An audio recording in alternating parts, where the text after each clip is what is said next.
In the first part of this social and cultural history, we looked at what the Croton Waterworks did for people in terms of sanitation and fire prevention. Now we ask the question, how was the Croton Waterworks experienced by people? The answer to this question really depends on which group of people we are looking at. Thousands of laborers experienced the Croton Waterworks as a job. Although the technical intricacies of the system called for heroic efforts on the part of large teams of trained engineers, much of the actual physical work done on the system was less skilled. During the construction of the old Croton Aqueduct from 1837 to 1842, recent Irish immigrants provided a ready source of cheap, unskilled labor. The contractors for the aqueduct paid their workers as much as $1 a day, an entirely respectable wage at the time. When these wages dropped, however, the workers had a tendency to strike.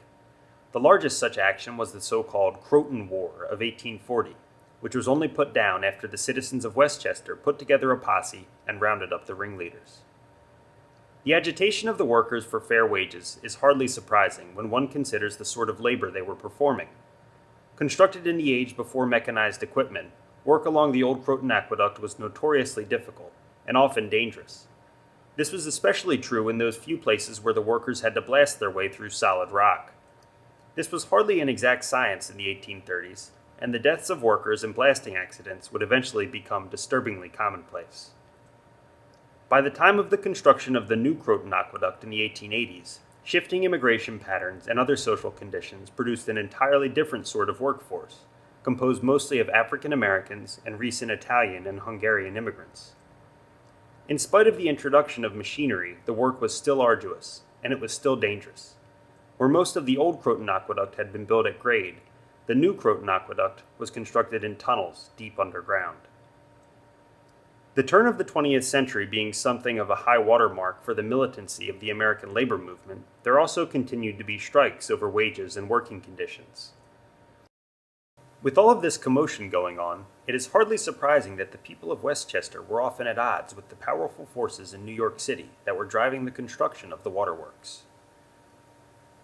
Among the many ardent opponents to the presence of the Irish Catholic workforce for the old Croton Aqueduct was author Washington Irving, who complained in 1840 that a colony of Patlanders have been encamped about this place all winter, forming a kind of Patsylvania in the midst of a wilderness. Landowners were also opposed to the government seizure of private property that stood in the path of the aqueduct. Although they were not successful in putting a stop to the construction of the aqueduct, the city did eventually have to pay out some $166,000 for seized Westchester lands. Furthermore, in several places the design of the aqueduct had to be altered in order to give the landholders access to their own fields and wharves along the Hudson. Government land seizures did not stop with the completion of the old Croton Aqueduct. Between 1896 and 1900, the entire town of Katona was condemned because it was in the way of reservoir enlargement projects. Rather than abandon them altogether, many owners bought back their homes and physically moved them to higher ground. But if you were not a worker fighting for your wages or a farmer fighting for your land, the many structures of the Croton Waterworks might represent something else entirely, namely, a place to relax, take in the view, and enjoy society. Nearly from the moment they were built, certain sites along the waterworks became popular destinations for tourists as well as city residents. Taking a stroll along the walls of the Murray Hill or Yorkville Reservoir, one could take in the breezes and get an excellent view of the surrounding landscape.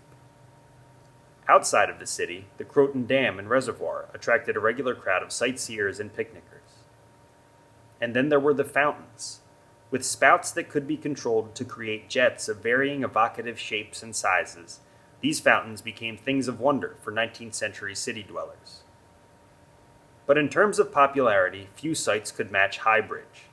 Accessible by ferry, omnibus, cab, or private transportation, High Bridge was an extremely popular spot for promenading and amusement throughout the 19th and into the 20th century.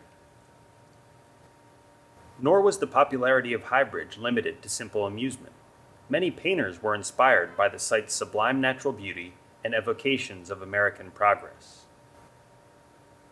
This video is meant to be an introduction to the many ways in which the Croton Waterworks affected people's lives. There are many more stories, and of course there is much to be said about the way people continue to interact with the Croton Waterworks today.